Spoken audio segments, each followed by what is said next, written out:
باللہ من الشیطان الرجیم بسم اللہ الرحمن الرحیم وَلَقَدْ صَدَقَكُمُ اللَّهُ وَعْدَهُ إِذْ تَحُسُّونَهُم بِإِذْنِهِ حَتَّى إِذَا فَشِلْتُمْ وَتَنَازَعْتُمْ فِي الْأَمْرِ وَعَصَيْتُمْ مِنْ بَعْدِ مَا أَرَاكُمْ مَا تُحِبُّونَ مِنْكُمْ مَنْ يُرِيدُ الدُّنْيَا وَمِنْكُمْ مَنْ يُرِيدُ الْآخِرَةَ ثُمَّ صَرَفَكُمْ عَنْهُمْ لِيَبْتَلِيَكُمْ وَلَقَدْ عَفَا عَنْكُمْ وَاللَّهُ ذُو فَضْلٍ عَلَى الْمُؤْمِنِينَ إِذْ تُصْعِدُونَ وَلَا تَلْوُونَ عَلَى أَحَدٍ وَالرَّسُولُ يَدْعُوكُمْ فِي أُخْرَاكُمْ فَأَثَابَكُمْ غَمًّا بِغَمٍّ لِكَيْ لَا تَحْزَنُوا عَلَى مَا فَاتَكُمْ وَلَا مَا أَصَابَكُمْ وَاللَّهُ خَبِيرٌ بِمَا تَعْمَلُونَ صدق اللہ العظیم۔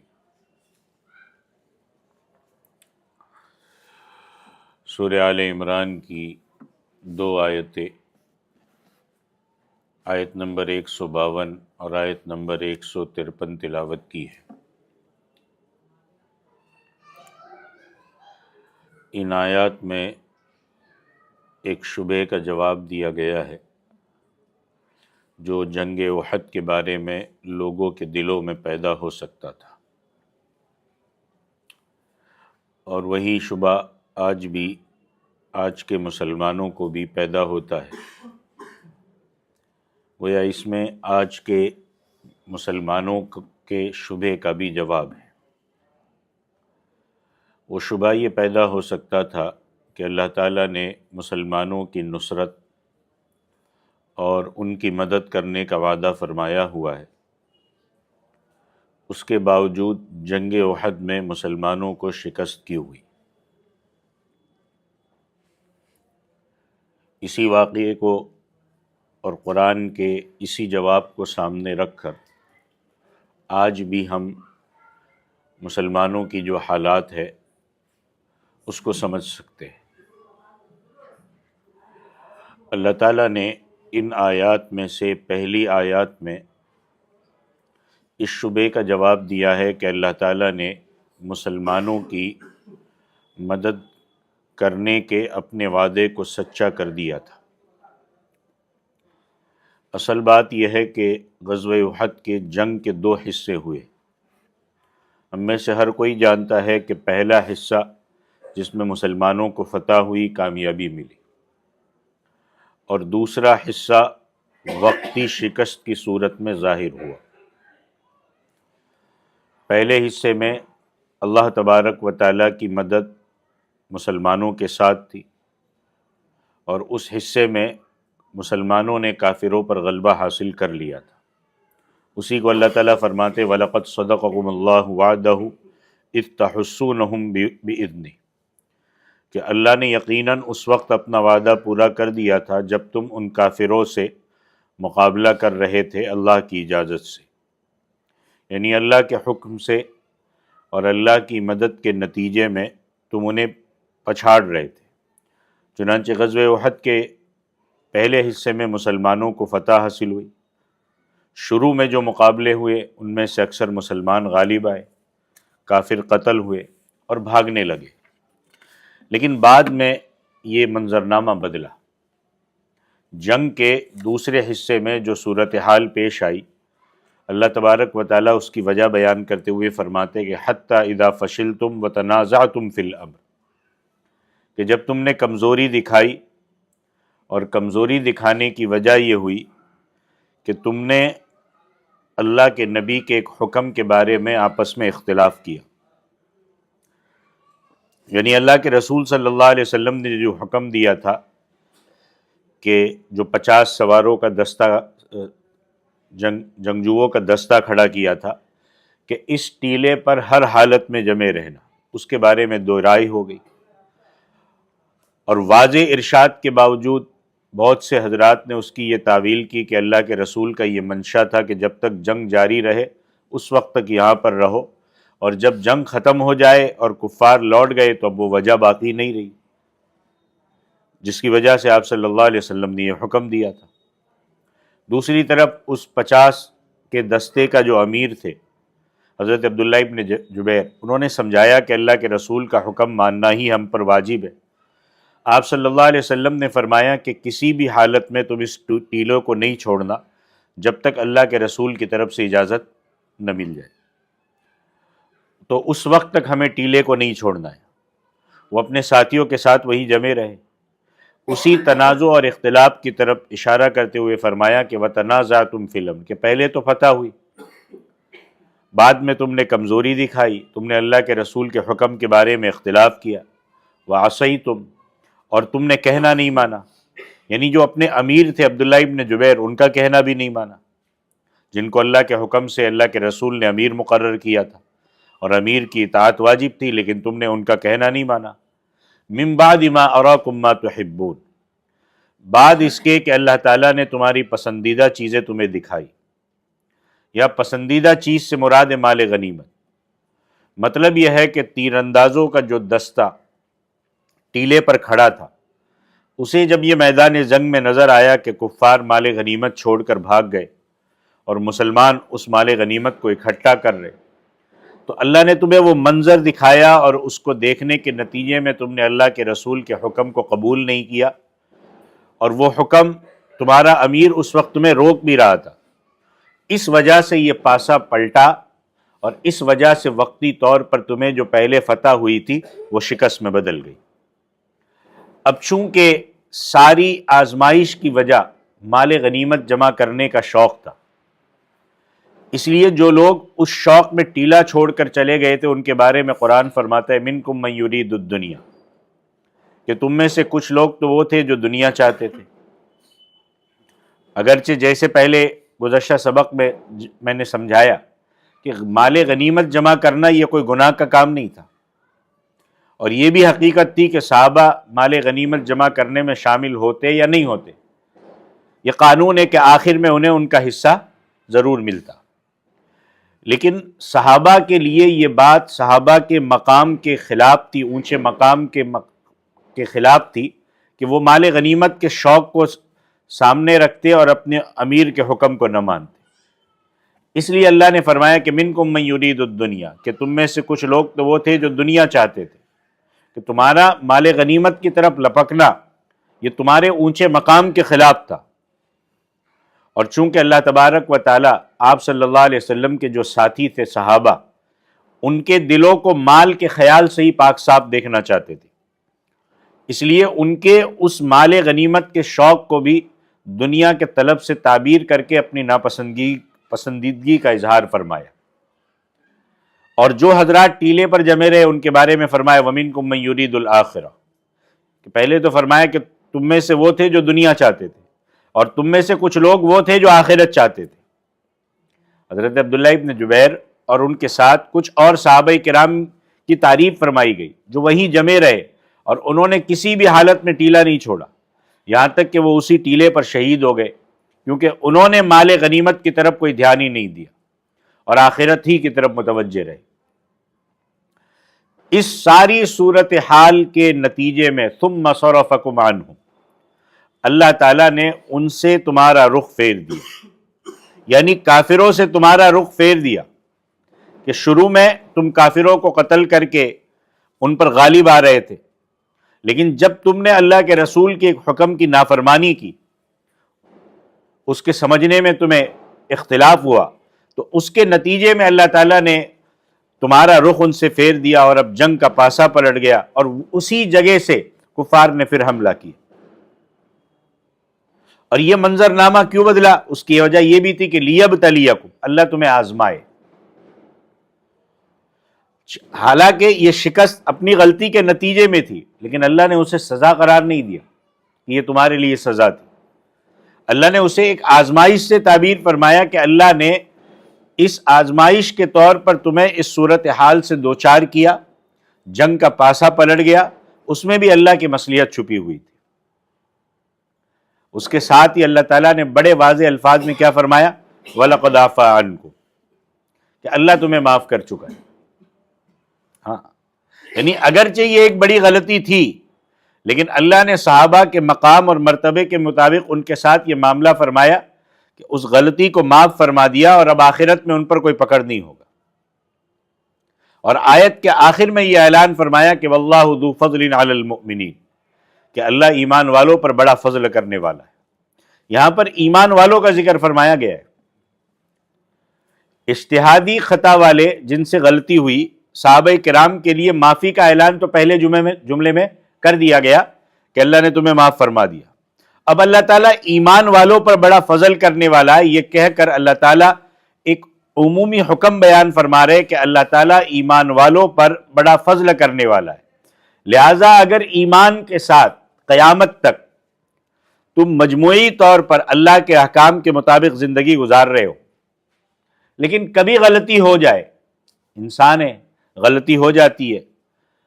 اور اللہ سے تم استغفار بھی کرو تو اللہ تعالیٰ تمہارے اوپر بڑا فضل کرنے والا ہے۔ پھر آگے اللہ تعالیٰ نے اس وقت کا نقشہ کھینچا ہے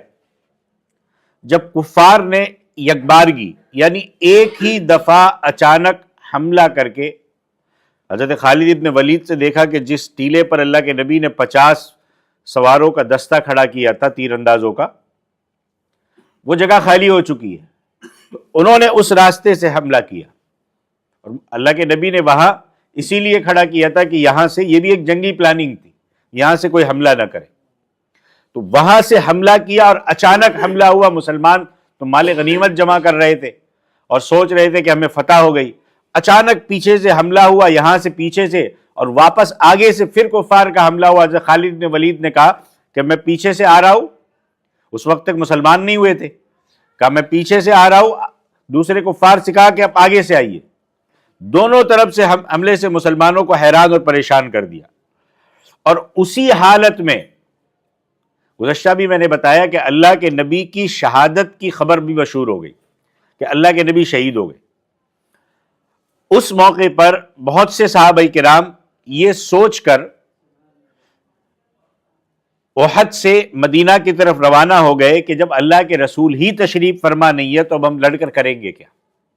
نکل گئے۔ اللہ اس وقت نقشہ کھینچتے ہوئے فرماتے کہ اذ تصعدون ولا تلوون علی احد والرسول یدعوکم فی اخراکم، کہ وہ وقت یاد کرو جب تم منہ اٹھائے چلے جا رہے تھے، یعنی میدان جنگ چھوڑ کر کے بھاگ رہے تھے اور کسی کو مڑ کر نہیں دیکھ رہے تھے، اور اللہ کے رسول پیچھے سے تمہیں پکار رہے تھے، آواز دے رہے تھے کہ آؤ، بھاگو مت۔ اب اتنے بڑے مجمع میں آواز کہاں سے پہنچے گی؟ اور خبر مشہور ہو گئی کہ اللہ کے نبی شہید ہو گئے، تو کچھ تو وہاں سے بھاگنے لگے۔ اس وقت جب کچھ مسلمان گھبراہٹ کے عالم میں میدان چھوڑ کر بھاگ رہے تھے اور اللہ کے رسول صلی اللہ علیہ وسلم پر شدید حملہ ہوا اور چاروں طرف سے آپ صلی اللہ علیہ وسلم کے اوپر تیر اندازی ہو رہی تھی، اس وقت آپ صلی اللہ علیہ وسلم نے شروع میں صحابہ کرام کو آواز دی۔ اس آواز پر جو صحابہ کرام قریبی تھے وہ اللہ کے رسول صلی اللہ علیہ وسلم کی آواز کو پہچان کر آپ کے آس پاس جمع ہو گئے، اور ان صحابہ کرام نے بڑی جاں بازی کا مظاہرہ فرمایا، جن میں حضرت صدیق اکبر، حضرت سعد ابن ابی وقاص، حضرت طلحہ، حضرت ابو دجانہ، یہ صحابہ شامل تھے۔ یہ سب حضرات اللہ کے رسول صلی اللہ علیہ وسلم کے آس پاس جمع ہو کر پوری جاں بازی سے حضرت صلی اللہ علیہ وسلم کے دفاع کا فریضہ سر انجام دیتے رہے۔ لیکن بہت سے صحابہ جو آپ سے دور تھے، انہیں بظاہر اللہ کے رسول کی آواز نہیں آ رہی تھی، اس لیے وہ مدینے کی طرف روانہ رہے اور انہوں نے پیچھے مڑ کر نہیں دیکھا۔ اسی بات کو ذکر کرتے ہوئے یہاں فرمایا کہ اور رسول تمہارے پیچھے سے تمہیں پکار رہے تھے۔ روایات میں آتا ہے کہ حضرت کعب بن مالک رضی اللہ تعالیٰ عنہ نے جب اللہ کے رسول صلی اللہ علیہ وسلم کو دیکھا کہ آپ ایک جگہ تشریف فرما ہے، صحابہ آپ کے آس پاس ہے اور آپ کے اوپر شدید حملہ ہوا ہے، تو اس وقت حضرت کعب جو اپنی آواز کی بلندی میں مشہور تھے کیونکہ ان کی آواز بہت بلند تھی، انہوں نے بہت زور سے آواز دی اور بتلایا کہ اللہ کے رسول صلی اللہ علیہ وسلم الحمدللہ حیات ہے، زندہ ہے، یہاں تشریف فرما ہے، لوٹ آؤ۔ تو حضرت کعب رضی اللہ تعالیٰ عنہ کی آواز سن کر بہت سے صحابہ کرام لوٹ آئے، یہاں ایک چیز پتہ چلی ہے کہ ہمارے یہاں یہ سمجھا جاتا ہے کہ کوئی بزرگ ہے، کوئی اللہ والا ہے، کوئی اللہ کا ولی ہے، تو اس کو تو اللہ کی طرف سے کوئی تکلیف پہنچ ہی نہیں سکتی، اور اگر پہنچ جائے تو پھر وہ اللہ کا ولی نہیں۔ نبی سے بڑھ کر کوئی ہے؟ نبی سے بڑھ کر کوئی ہے؟ یا اللہ کے نبی کو بھی اس جنگ میں تکلیف پہنچی ہے؟ کیونکہ آج کا یہ منظرنامہ ہے، آج کی یہ سوچ بن گئی ہے۔ ایک بات اچھے سے ذہن میں رکھو، جو جتنا زیادہ اللہ کا قریب ہوتا ہے اتنا زیادہ اس پر حالات آتے ہیں، آزمانے کے لیے، امتحان کے لیے۔ اور کبھی کبھی اللہ تعالیٰ نبیوں پر یہ حالات آنے والی امت کے نمونے کے لیے کہ ایسے حالات آئے تو ان میں کیا کرنا ہے، اللہ تعالیٰ نبیوں پر بھی حالات لاتے ہیں، قوم کو بھی مضبوط کرنے کے لیے اللہ تعالیٰ لاتے ہیں۔ تو اللہ فرماتے کہ وہ وقت یاد کرو جب تم بھاگے جا رہے تھے، کسی کو مڑ کر نہیں دیکھ رہے تھے، اور رسول تمہارے پیچھے سے تمہیں پکار رہے تھے، فَأَثَابَكُمْ غَمًّا بِغَمٍّ، تو اللہ تعالیٰ نے تمہیں غم دیا، یعنی شکست کا غم، غم کے بدلے میں،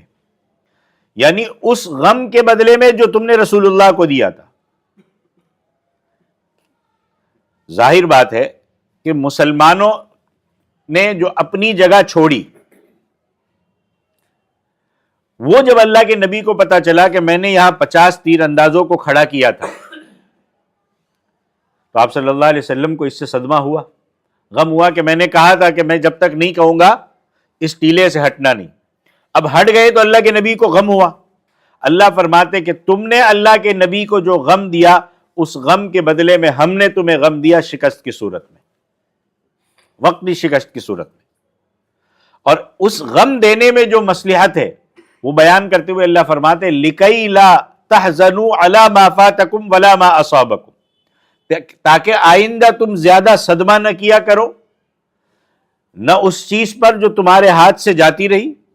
اور نہ کسی اور مصیبت پر صدمہ کرو جو تمہیں پہنچ جائے۔ بہت غور سے سنیے گا یہ بات، یعنی اس صدمہ دینے کی ایک حکمت اور مصلحت یہ تھی کہ اللہ کو یہ منظور تھا کہ اس قسم کے صدمے سے تم میں مضبوطی آئے گی، صدموں کو جھیلنے کا حوصلہ پیدا ہوگا، اور آئندہ جب کوئی تکلیف پیش آئے گی تو اس پر زیادہ پریشان اور غمزدہ رہنے کے بجائے تم صبر اور جمنے سے کام لوگے۔ اب آپ اندازہ کرو ہم میں سے کتنے ایسے ہوں گے کہ جن پر شروع میں کچھ حالات آتے، مصیبتیں آتی ہے، یا کاروبار شروع کیا تو شروع میں کچھ وقت تک تو وہ بہت پریشان رہتا ہے، لیکن جب وہی حالات بار بار الگ الگ طریقے سے اس پہ آتا ہے تو اب اس میں جھیلنے کی ہمت آ جاتی ہے، اس میں حوصلہ آ جاتا ہے۔ وہی اللہ فرماتے کہ تم پر صدمہ بھی اس لیے آیا تاکہ تم آئندہ وقت کے لیے مضبوط ہو جاؤ، تم میں صدموں کو جھیلنے کا حوصلہ پیدا ہو جائے۔ اس میں اس شکست میں بھی اللہ تبارک و تعالیٰ کی حکمت اور مصلحت تھی، تاکہ جو چیز تمہارے ہاتھ سے چلی جائے یا تمہیں کوئی مصیبت پہنچ جائے تو تمہیں ان کا زیادہ صدمہ نہ ہو۔ یہاں عام مسلمانوں کو یہ سبق دیا جا رہا ہے کہ جب بھی کوئی واقعہ پیش آتا ہے تو اللہ کی مشیت اور اللہ کی حکمت کا تقاضا یہ ہوتا ہے، اللہ کی حکمت اور اللہ کی مشیت کا تقاضا ہوتا ہے، اللہ کی حکمت اور مشیت کے بغیر کوئی واقعہ پیش آتا نہیں، لہذا اس پر اتنا صدمہ کرنا جس کے نتیجے میں اللہ کی تقدیر پر شکوہ پیدا ہو جائے، یہ ایمان والے کا کام نہیں ہے۔ آج ہوتا ہے یہ نا، اللہ سے شکایت کرنے لگتا ہے۔ بھئی آدمی یہ سوچ لے کہ یہ جو آیا ہے یہ اللہ کی حکمت اور اللہ کی مشیت سے آیا ہے تو اب کوئی شکایت ہی نہیں ہوگی۔ اب بندہ شکایت کرنے لگتا ہے کہ میرے ساتھ ہی ایسا کیوں کیا، اللہ کو میں ہی ملا تھا کیا، یہ جملے بندہ نکالتا ہے۔ یہ ایمان والے کا کام نہیں ہے۔ بھائی یہ دنیا ہے، اور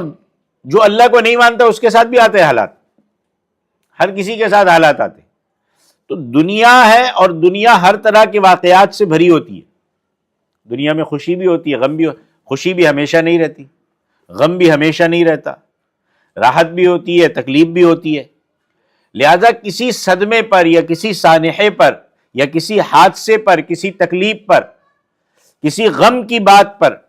اتنا زیادہ صدمہ کرنا کہ آدمی اسی کو لے کر بیٹھ جائے، بس اس سے نکلے ہی نہیں، اپنے آپ کو سوار کر لے اس پر اور کوئی کام نہ کر سکے، یہ ایک مومن کی شان کے خلاف ہے۔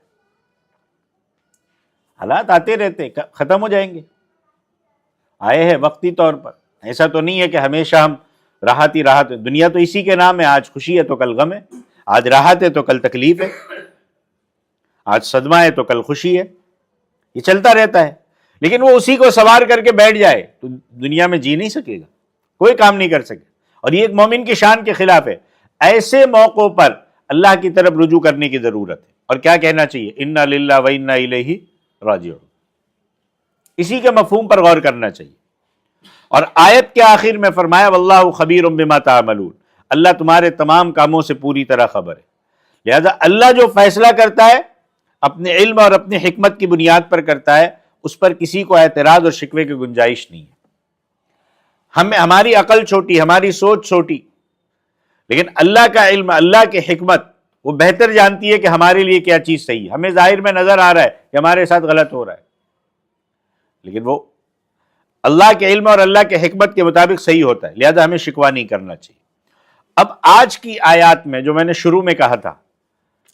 کہ مسلمانوں کے لیے ایک بہت اہم سبق ہے کہ دیکھیں غزوہ احد،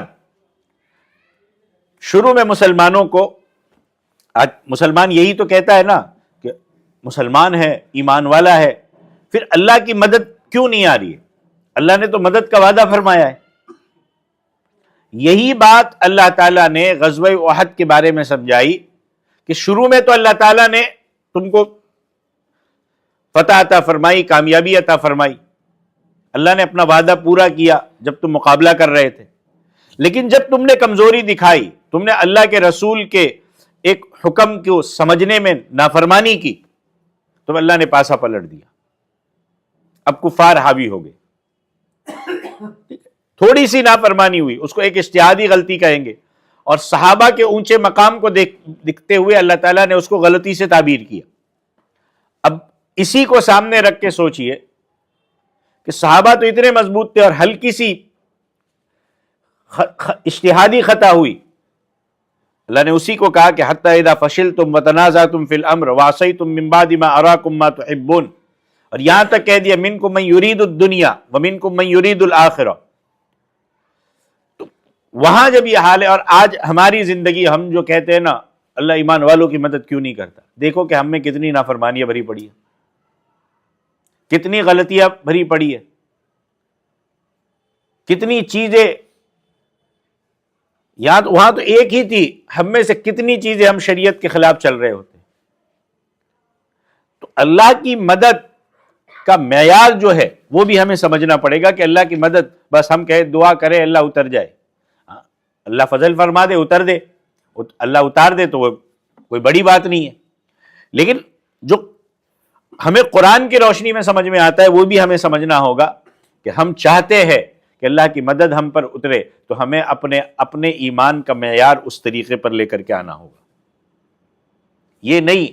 کہ کچھ چیزوں کو تو ہم مانتے، کچھ چیزوں کا انکار کر دیتے، جن چیزوں کو دل چاہتا ہے اس پر عمل کرتے اور دل نہیں چاہتا تو اس کو چھوڑ دیتے۔ جی چاہتا ہے تو پڑھ لیتے نماز، جی نہیں چاہتا چھوڑ دیتے، جی چاہتا ہے تو حرام سے بچ جاتے، جی نہیں چاہتا تو نہیں بچتے۔ ہمیں اپنے آپ کو پورا شریعت کے حوالے کرنا ہوگا، اور پھر جب اس معیار پر اتریں گے تو آپ دیکھو غزوہ بدر میں فرشتے بھی اترے، اور موقعوں پر بھی فرشتے اترے، اور موقعوں پر اللہ تعالیٰ کی مدد آئی ہے۔ تو ہمیں اپنے آپ کو اس معیار پہ لے کر کے جب آئیں گے تو دیکھو اللہ کی وہ اللہ ہم جو سمجھتے ہیں نا، جو صحابہ کے واقعات اور قرآن میں مختلف قوموں کے واقعات اور اللہ کی قدرت سمجھتے، اللہ کی قدرت آج بھی وہی ہے جو ہزاروں سال پہلے اور 1450 سال پہلے تھی۔ اللہ کی قدرت اور طاقت آج بھی وہی ہے، کمی ہم میں ہے جو اللہ کی مدد فوراً نہیں اتر رہی۔ ان چیزوں پر غور کرنے کی ضرورت ہے۔ تو یہ دو آیتیں تھی، سورہ آل عمران کی آیت نمبر 152 اور 153۔ اللہ عمل کی توفیق عطا فرمائے، آمین۔ وآخر دعوانا ان الحمد للہ رب العالمین۔ أيا من يدعي الفهم إلى كم يا أخ الوهم تعبي الذنب والذم وتخطي الخطأ الجم. أما بان لك العيب، أما أنذرك الشيب، وما في نصحه ريب، ولا سمعك قد صم. أما نادى بك الموت، أما أسمعك الصوت، أما تخشى من الفوت فتحتاط وتهتم.